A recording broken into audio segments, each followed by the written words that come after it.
चलते चलते एक दिन पूछा था अमृता ने, तुमने कभी विमेन विद माइंड पेंट की है? चलते चलते मैं रुक गया, अपने भीतर देखा, अपने बाहर देखा, जवाब कहीं नहीं था। चारों ओर देखा, हर दिशा की ओर देखा और किया इंतजार, पर न कोई आवाज आई, न कहीं से कोई प्रत्युत्तर। इमरोज ने अमृता प्रीतम के लिए ये कविता लिखी थी। अमृता और इमरोज की अद्भुत प्रेम कहानी का समापन हो गया है। प्रेमी, पोएट और पेंटर इमरोज ने मुंबई के कांदिवली स्थित आवास पर आखिरी सांस ले ली है। वो 97 साल के थे। उनके निधन पर साहित्य जगत में शोक की लहर है। इमरोज का असली नाम इंद्रजीत सिंह था। इमरोज कवित्री अमृता प्रीतम के साथ रहने की वजह से चर्चा में आए। अमृता और इमरोज का साथ लगभग 40 साल का था। अमृता का निधन 2005 में हुआ। अमृता के अंतिम दिनों में इमरोज ने ही उनका साथ दिया था। अमृता इमरोज को जीत कहा करती थी। इमरोज ने अमृता की सेवा में अपने आप को पूरी तरह से समर्पित कर दिया था। अमृता के आखिरी दिनों को इमरोज ने खूबसूरत बना दिया था। अमृता की बीमारी को इमरोज अपनी बीमारी समझते थे। बहुत ही प्यार से इमरोज अमृता को खिलाते, पिलाते, नहलाते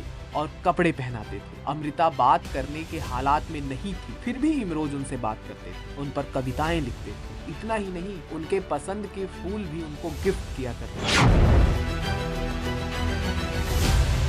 इमरोज की तबीयत पिछले कुछ समय से खराब चल रही थी। खराब तबीयत की वजह बढ़ती उम्र बताई जा रही है। उन्हें हॉस्पिटल में भर्ती कराया गया था। इमरोज के करीबी बताते हैं कि गंभीर हालात होने के बाद भी इमरोज एक दिन भी अमृता को नहीं भूल पाए। जब कोई अमृता के बारे में थी जैसे शब्द लगाकर बात करता था तो वो बहुत नाराज होते थे। वो कहते थे कि अमृता है और यही है। अमृता अक्सर इमरोज से कहती थी, अजनबी तुम मुझे जिंदगी की शाम में क्यों मिले? मिलना था तो दोपहर में मिलते। अब इमरोज इस दुनिया में नहीं है, पर इमरोज के लिए अमृता प्रीतम की लिखी कविता हमेशा अमर रहेगी।